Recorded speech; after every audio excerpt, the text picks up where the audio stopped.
most accurate local forecast starts now with meteorologist Brett Thackeray.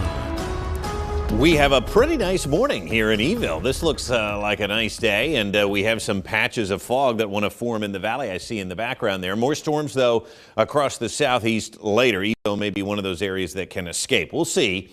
Staying hot and humid, too, throughout the course of the next 7 to 10 days with daily pop-up storms thanks to that humidity. New Bloomfield looks good, too. They got pounded with some rain yesterday, and they weren't even in the favored zone. So sometimes, you know, as these storms develop, you don't know who's going to get the heaviest rain, but Perry County certainly has been home to some heavy rain as well over the last couple of weeks. Some showers in Ohio, some showers in New York pushing to the east. We're quiet for now. But later this evening, we do expect more storms. Temperatures cooling off in Du Bois and State College and Pittsburgh in the 60s. Locally, we are still in the low to mid 70s. Dew point's still high. So here in the southeast quadrant of the state, we cannot shake the humidity. Across the north and west, they're feeling better this morning. But we will continue to be hot and humid. 89 today. Some evening thunderstorms in the southeast could exacerbate flooding concerns. And again, yesterday, most of the storms were progressive. They came and they went, which certainly limited any flooding concerns. But today, I think more of the same. However, just given the fact that we've had a lot of rain recently, and given the fact that the atmosphere is water loaded, still flash flooding always a concern. 72 degrees tonight with some lingering showers. So humid here across the east and stormy. We can't seem to tap into this drier air.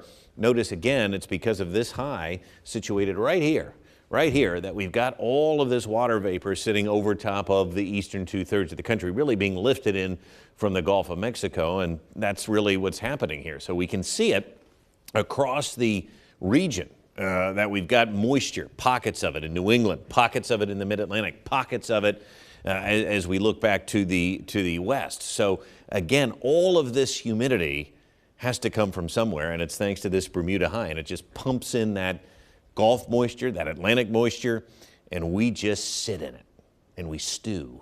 And that's what's going to happen again today. So rain chances will increase. It looks like rather than early to mid-afternoon, we do expect that the rain is going to come later this evening. Now watch what happens here as we show you on Precision Cast.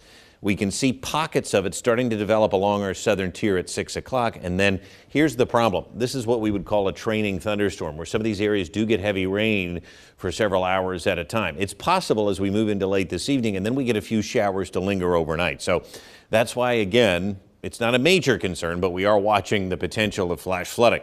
As we look ahead to Thursday and Friday, each day may feature a pop-up storm, thanks again in large part to the heat and the humidity. Precision Cast showing again, we've got the rain situated over top of us here with about a ½ inch to an inch projected. Some areas, though, could get more than that. And that's why, again, an isolated flash flood threat is around, especially for Adams, York, and Lancaster counties, as they could see the heaviest rain from some of these thunderstorms. Dew point, we don't really get a break. Sometimes in the afternoon, you can get some mixing to occur from upper levels that are a bit drier. But that's tough to do. And I mean, again, if you look at the trend here of these dew points, maybe there's a few hours where we get some mixing in, but most of the time, dew points are going to be sitting around 70 degrees. So it's going to be brutal. Temperatures, we don't really get a break there either. We sit in the upper 80s, which is where we should be. By the end of next week, there could be another heat wave. Perhaps we see some cool down coming by mid to late July. But until then, we're stuck in this muck. Almost daily storms, the high humidity, and temperatures near 90 degrees. So, of course, we'll keep you posted later today. The main threat, again, will be heavy rain. Exactly where that sets up, we'll let you know. All righty. Thank you so much, in that Brett. pattern. Yeah, just in that pattern. And that's, you know, it is summertime. We can expect it. But Yeah. I think folks are getting sick of the daily downpours. So we'll let you know when that changes.